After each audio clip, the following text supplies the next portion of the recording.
Alors maintenant, Michel, c'est l'heure de l'invité inattendu. Et aujourd'hui, c'est une personne qui a beaucoup insisté pour prendre la parole ce matin. Bonjour madame Duss, c'est ça? Duss, avec un D, comme Duss. Pardon Thomas, je suis un petit peu accro, c'est la première fois que je prends la parole en public. Ah oui, justement, merci de donner cette exclusivité à Europe 1. On est tellement heureux de vous rencontrer enfin. Comment vous sentez-vous, madame Duss, depuis tout ce temps? Merci d'enfin poser la question, Thomas. Parce que ça fait quand même 44 ans qu'on annonce ma disparition et tout le monde a l'air de s'en foutre. À commencer par Jean-Claude Duss, ici présent. Michel, vous voulez dire Michel? Oh, Michel, Jean-Claude, c'est la même chose, Thomas. Ouais. Justement, madame Duss, vous parlez de votre disparition et c'est vrai qu'on s'est toujours un petit peu demandé où est-ce que vous étiez pendant tout ce temps? Alors, pour ce qui est du Club Med en Côte d'Ivoire, figurez-vous que mon passeport est arrivé à expiration, la tuile. Bon, Ah oui. donc impossible de prendre l'avion. Ah oui, ça c'est embêtant. Mais alors pour les bronzés fonds du ski, qu'est-ce qui s'est passé? Eh ben, rebelote, Thomas. Problème de signalisation en gare de Massy TGV. Mon train a été immobilisé sur les voies pendant 44 ans. 44 ans? C'est long, hein. Oui, c'est long, Alissa. Bah, jusqu'à aujourd'hui. Oui, c'est normal pour les essais. Donc, hein, Pour bon. les usagers, ça. Alors, oui, bah bon, attention, hein, on va pas leur enlever ça. Au moins, on a pu avoir un petit plateau repas et être indemnisé de 10% avec la garantie G30. Ah, c'est bien ça. Voilà. Mais bon, là où je veux en venir, parce qu'aujourd'hui j'ai réussi à venir, voilà, c'est que Jean-Claude, regarde-moi Jean-Claude quand je te parle.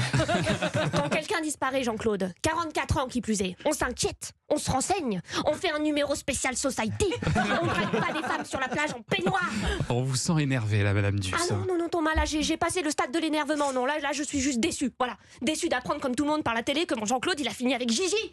Ah oui, là vous parlez des bronzés 3, c'est ça? Oui. Qu'est-ce qu'il y a? Pas de Titanic, Thomas. Pas de Titanic, Thomas. Fait un crachat sur Gigi. Bon, bref. De toute façon, je l'ai toujours senti. Déjà, au lycée Pasteur, ils se tournaient autour tous les deux. Ah, vous étiez aussi au lycée Pasteur avec toute la troupe du Splendide. Mais je madame suis là Duss? depuis toujours, Thomas. Ah. On peut même dire que j'étais dans la troupe avant JC. Jésus-Christ?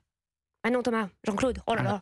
Non, ce que je veux dire, c'est que je les ai tous vus démarrer. Alors certes, nos chemins se sont séparés, enfin surtout le mien du leur. Ouais. Mais quand j'ai vu que Jean-Claude continuait à vivre sa meilleure vie sans sa dame, bah là, je me suis sentie bafouée. Hein. Ah, mais alors justement, en souvenir du bon vieux temps, aujourd'hui, est-ce que vous pourriez peut-être pardonner à monsieur Duss, hein? Il y a quand même de l'eau qui a coulé sous les ponts. Ah bah je m'en rends bien compte que l'eau a coulé sous les ponts, Thomas. Je suis montée dans le train, on jouait avec la troupe dans un petit café-théâtre qui payait pas de mine, hein. Et aujourd'hui, je sors du train et je découvre quoi? Bah que mon Jean-Claude, il a un Molière, deux César, une Légion d'honneur, toujours plus. Alors forcément, j'en suis fière, hein. Bon bah de toute façon, moi je l'ai toujours su que c'était un vaillant, hein, mon petit Jean-Claude. Comme Maximus le Clément. Maximus, Jean-Claude. Bon, alors Jean-Claude, oui, tu m'as brisé le cœur, oui. Mais je vais quand même pas avaler 2 tubes de laxatif et écouter l'adagio d'Albinoni. Non, je me dis que la vie c'est comme les voyages en train. Enfin, quand le train est en marche, hein.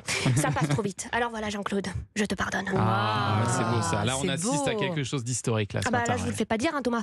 Monsieur et Madame Duss enfin réunis, c'est quelque chose. Hein. Et puis je sais pas, je me dis que ça pourrait faire un super spin-off. Monsieur et Madame Duss contre-attaque ou Cara Swinda mon amour. Alors je sais, ça peut paraître fou, Jean-Claude. Mais qui ne tente rien à rien. Et puis de toute façon, comme je l'ai toujours dit, oublie que t'as aucune chance. Vas-y, fonce. On sait jamais. Sur un malentendu, ça peut marcher. Ça peut marcher. Merci Philippine Delair. Bravo Philippine.